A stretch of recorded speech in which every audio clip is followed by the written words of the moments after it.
સંસ્થા Goswami test of ગુજરાતમાં તમારું સ્વાગત કરું છું। આજે આપણે બનાવશું મિક્સ ફ્રૂટ જામ। તો મિક્સ ફ્રૂટ જામ બનાવવા માટે કેટલી સામગ્રી જોશે અને કેવી રીતે બનશે તે આપણે જોઈ લઈશું। આ બધું આપણું મિક્સ ફ્રૂટ છે, આ 2 કિલો છે। હવે આમાંથી આપણે બધું થોડું થોડું નાખવાનું છે। જેટલું તમારે બનાવવું હોય એટલું તમે નાખી શકો। એટલું બનાવવું હોય, આ 2 કિલોનું બનાવવું હોય તો તમારે આમાં કિલો ખાંડ જોશે। આપણે આમાંથી અડધું બનાવશું એટલે 500 ગ્રામ ખાંડ જોશે। આપણે એક દાડમ લઈ લઈશું, એક સફરજન લઈ લઈશું, અડધું સંતરું લઈ લઈશું, અડધું જમરૂક લઈ લઈશું, એક કેળું, 2 ચીકુ ને આપણે સ્ટ્રોબેરી વધારે લઈશું। સ્ટ્રોબેરીનો ટેસ્ટ સારો લાગે છોકરાઓને, સ્ટ્રોબેરી આપણે વધારે લઈશું।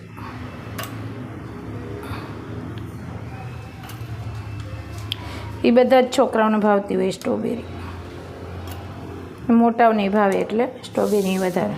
હવે આ બધાને આપણે સુધારી લઈશું। આ બધું ધોઈને લીધેલું છે મેં। હવે એને ખાલી આપણે ક્રશ કરવાનું છે, બધાને લઈ લઈશું। બી સાથે જ લેવાનો છે।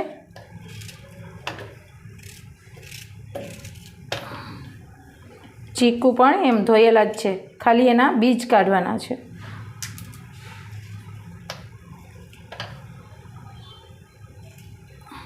બી નહીં જવા દેવાનું, બીનું ખાલી ધ્યાન રાખવાનું। મસ્ત ચીકુ પણ સરસ છે।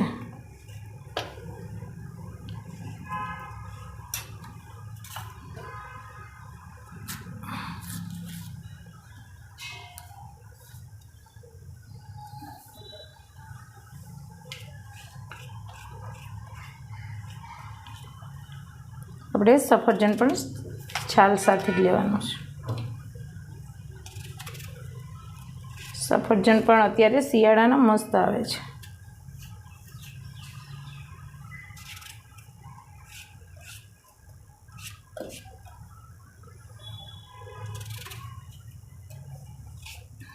મસ્ત પિંક પિંક દેખાય છે।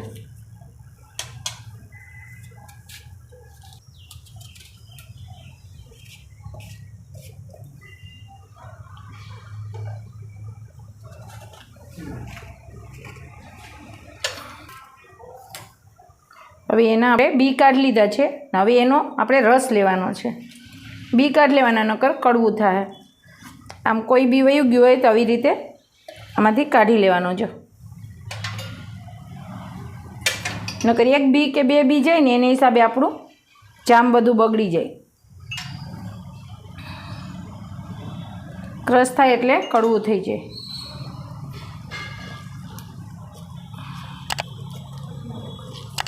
આવી રીતે મસ્ત।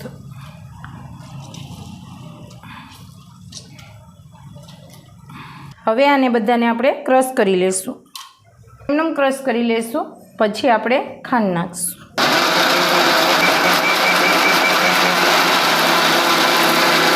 આ આપણું એટલું ક્રશ થઈ ગયું છે। હવે આપણે એમાં ખાંડ નાખીશું। અડધી નાખીને ક્રશ કરી લઈશું।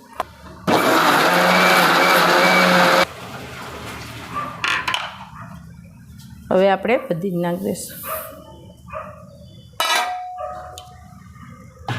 અને હવે ધીમે ધીમે કરવાનું, આખું ભરાઈ ગયું ને એટલે મસ્ત આપણી પેસ્ટ બની ગઈ છે। હવે આપણે એક પેનમાં કાઢી લઈશું। હવે આપણે એક પેન લીધેલી છે, એમાં જે આપણે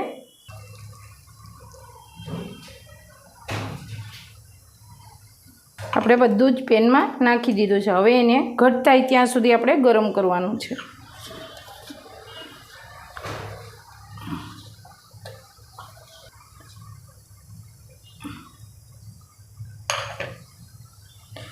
હવે આને 15 થી 20 મિનિટ લાગશે બનતા।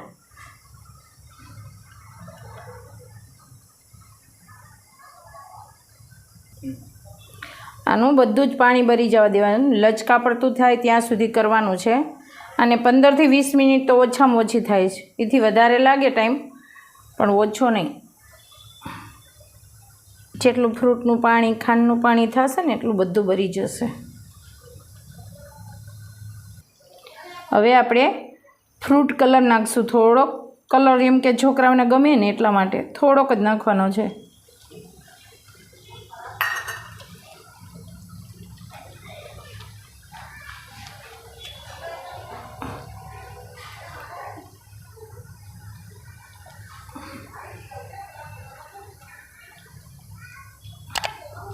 આ કલર તમને કંઈ નુકસાન ન કરે એમ, આ ફ્રૂટ કલર જ આવે લેતું જવાનું. ને હવે આપણે એમાં 1 લીંબુનો રસ નાખી દેવાનો, એટલે એ જામે નહીં. એટલા માટે આખું વરસ રહીએ ને તો તમારું બોટલમાં જામશે નહીં. જેવું ઓરિજિનલ હોય ને એવું જ થાય એમ. નકર ચાસણી આવી ગઈ હોય તો એની હિસાબે જામી જાય, એટલે લીંબુ જામવા ન દઈએ. ને મસ્ત આપણું ઘટ પણ થવા માંડ્યું છે. જો પહેલાં આપણે રાખ્યું ત્યારે કેવું હતું, કલર પણ આપણે મસ્ત આવી ગયો છે. જો આને 20 મિનિટ થઈ છે હું પકાવું છે ને જો આ જેલી આ જામ જેવું થઈ ગયું. જો આમ પડે ને હજી આપણે થોડુંક કરવું પડશે. જો આમ તરત ન પડી જવું જોઈએ. આપણે જામ આ સાઈડમાં થઈ ગયું એટલે હલાવતું જવાનું અને કરતું જવાનું. પાણીનો ભાગ સહેજે ન રહેવો જોઈએ, નકર બગડી જશે. પાણી નહીં હોય તો તમારું આખું વરસ રહેશે. એટલે આને 15 થી 20 મિનિટ કરવાનું ને ધીરજ રાખવાની આમાં, તો તમારું મસ્ત થશે. જે આપણું અડધું રહ્યું, કેટલું આખી પેન ભરેલી હતી ને એમાંથી કેટલું કર્યું, એટલે અડધું આમાંથી ભરી જાય. આપણે આમાં પાણીનો ભાગ છે, જામ કરીએ ને તો ખ્યાલ આવી જાય. આવું થવું જોઈએ.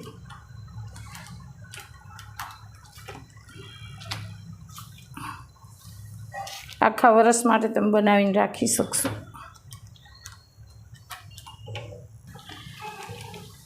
હવે આ આપણો જામ તૈયાર છે. તમે શાઇનિંગ પણ એની જોઈ શકશો, પાણી સહેજ નથી રહ્યું ને મસ્ત આપણો જામ તૈયાર થઈ ગયો છે. જો આવો હોવો જોઈએ. એની શાઇનિંગ જોઈ લો તમે, ત્યાં જ ખ્યાલ આવી જાય. પાણી બધું ભરી જાય અને આવી શાઇનિંગ આવી જાય ને ત્યાં સુધી એને થવા દેવાનું. હવે આપણે સર્વ કરી લઈશું. તૈયાર છે તમારું, તૈયાર છે આ મિક્સ જામ. આપણે આખું વરસ સાચવી શકાય એવું. જો તમને મારી રેસીપી ગમી હોય તો લાઈક કરજો, શેર કરજો અને સબસ્ક્રાઈબ કરવાનું ના ભૂલશો.